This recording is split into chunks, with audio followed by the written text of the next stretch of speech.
Roxy girl, Roxy dog, she had so many nicknames. Special being. Only in the last week or so, well, a week ago, things kind of changed. She was struggling to breathe a little bit more, walks were getting a little bit tougher, and I didn't really think too much of it. I thought, perhaps she's just not feeling so good, and it wasn't too bad.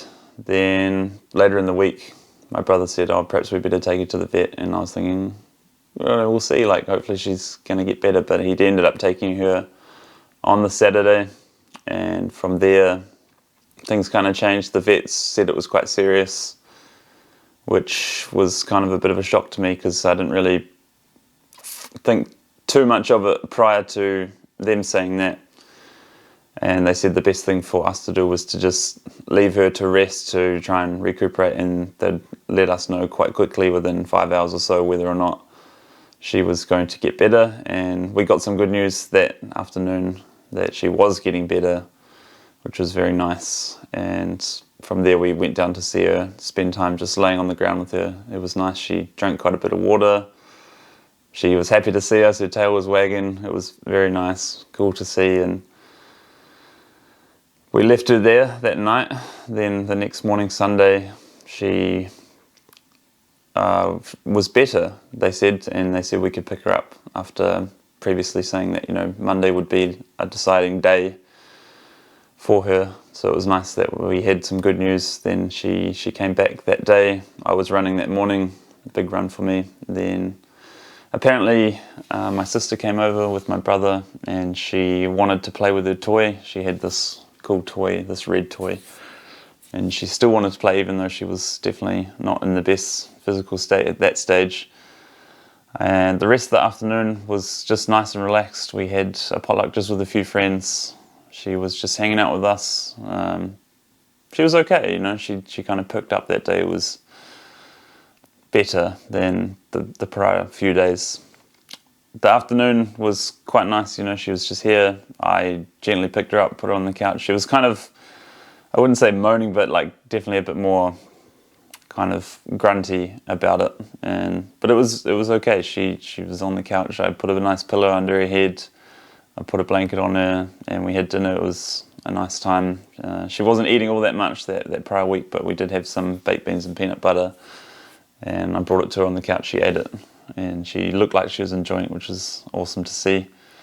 And there was a little bit left in her bowl, which we gave, and she actually ate it all, which is awesome because that was her last meal. But I'm glad she got to eat some nice stuff.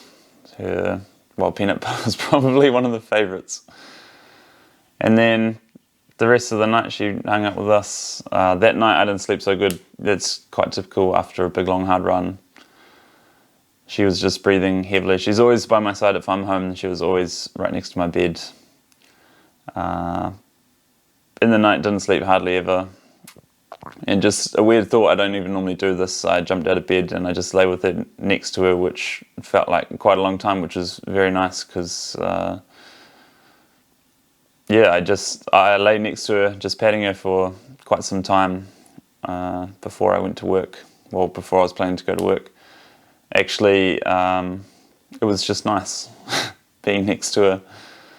She seemed okay, seemed all right. And that morning I actually got up early. It was dark. I left her and I felt okay leaving her. She didn't look distressed at all. Then I took off to the airport to go and pick up Mama. Dropped Mama off, went to work. Got a call later on, soon after, from my sister saying that we might need to say goodbye to her and that this might be her last day. And it hit home massively then. I just thought, no way, this is not the time. Whoa, this has completely got me by surprise. And she said, can you call your brother, my brother? And I said, yeah, I can do it, because I felt strong enough to do it, to let him know the really shit news. So I did, and we both got there, took off from where we were, called work and said, can we go? And they said, of course, go and see her. So I had to go and do one quick thing, then I took off straight there and I said, please wait, please don't let her go without me seeing her. So I turned up at the vet, walked straight in and just said Roxy, and there was 2 doors. One door was closed, and went in there, and she wagged her tail to see me. It was lovely, you know. She had that welcome every single time, and it was so good to see that she still had that. And yeah, tears were just flowing at that stage. Lucky we got to spend some time with her toward the end, and yeah, the vet actually came in. So it was my mum, my sister, and I. The vet then just put this muzzle on her, and to me that was just taking her dignity away in her final moments, and I was not happy about that.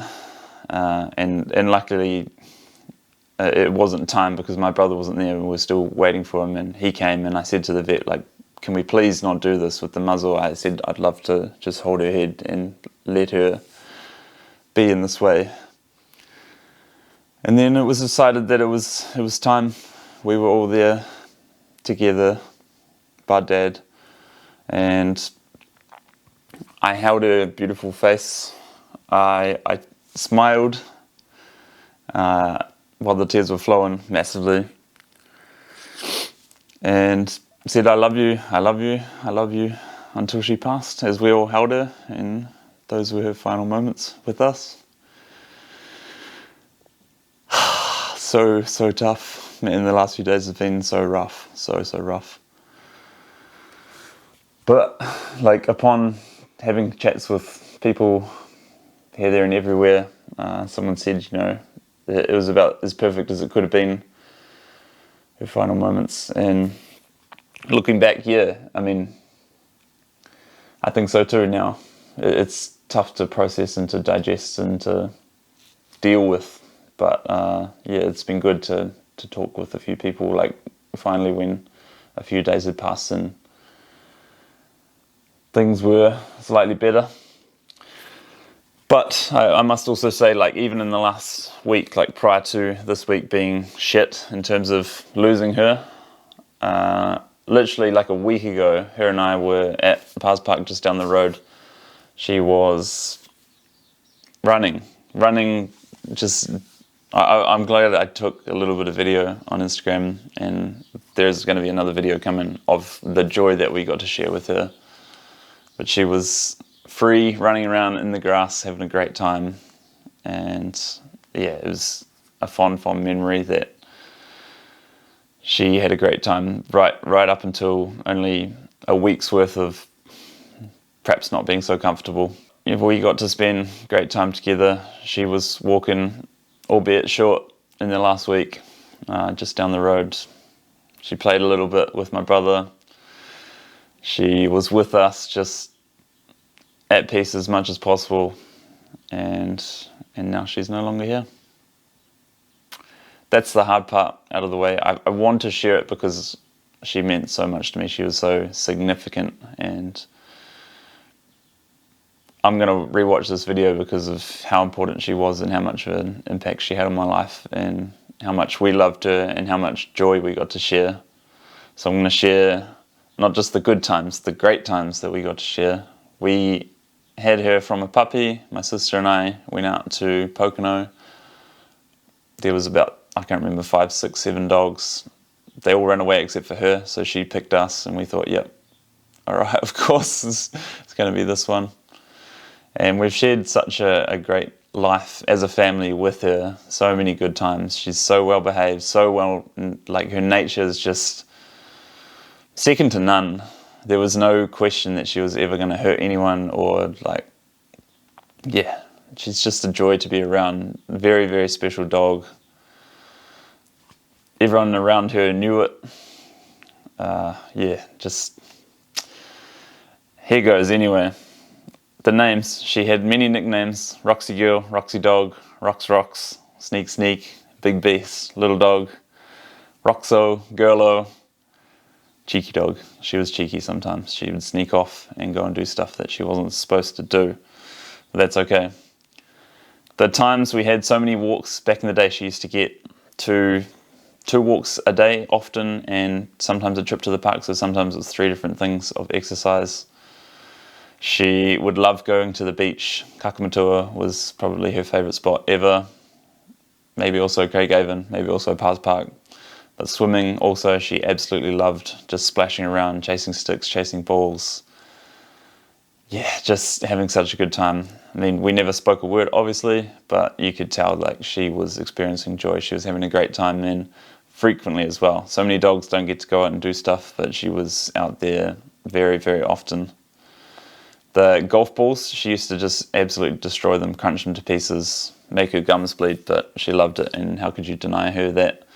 Sticks also, like many times at the beach, she'd just try and grab these gigantic branches which she couldn't move because they're way bigger than her, and it was funny as we loved it. And many other times at the parks, like there was a park that we used to live at very close, and she would just destroy sticks, just completely munch them to pieces, just sitting there in the sun, what looked to be like a smile, just loving it.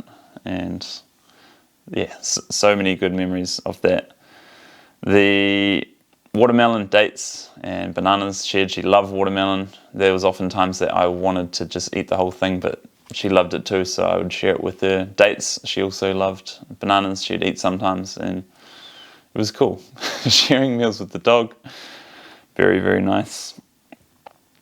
The socks to the lounge, we would come home and she would often bring socks from our room, bring them to the lounge and just scatter them around, sometimes just like 5-6 socks. And to us it was like she was bringing the family to the lounge to be together until we were back. Special stuff. She always used to love sitting between our legs. If you were sitting on the ground laying against a chair or a couch, then she would just come and plonk it. We would say, come and plonk it, and she would just come and rest her head on your lap, and she was completely at home there. Speaking of at home, if we were on the couch, we'd sometimes pick her up. She'd just fall asleep on us, on a blanket on the couch, and it was bliss, bliss, bliss, bliss. She had the spot right here, and we shared it. It was nice. She was a family member. She was on the couch with us, and that was nice. She didn't always used to be a vegan dog, but she did turn into one because she got to a stage where she could hardly walk around the block, which I've mentioned in a previous video. I won't go into it in super detailed, but she ended up loving eating a lot of whole foods. She loved kumara.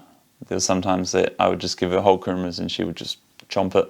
You'll see it in the next video if you watch the next one about her. The skins as well, I would eat my bits and then she would have the leftovers. She would just always look forward to it. And peanut butter, almond butter jars. Because our tongues are short, her tongue's long, she could just clean the thing out, and we'd often put it in a corner. She'd put her arms over it and then she would just proceed to clean it all up, and she loved it. She absolutely loved it. That sound of just like the yeah, so nice. The memories are great. There was the going for the keys, putting on a jacket or grabbing the leash. She knew it was time to go for a walk or jump in the car and go out and get excited, and you couldn't deny it. She loved it. It was awesome to see too.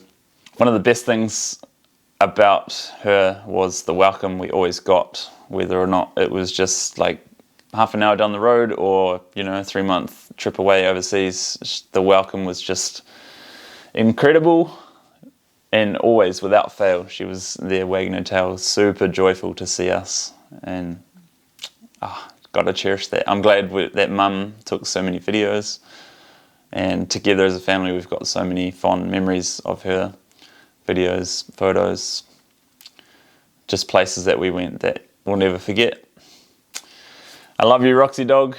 We love you as a family. We'll always love you. Thank you so much for the times that we enjoyed together. The life we shared, the fond memories that I will never ever forget.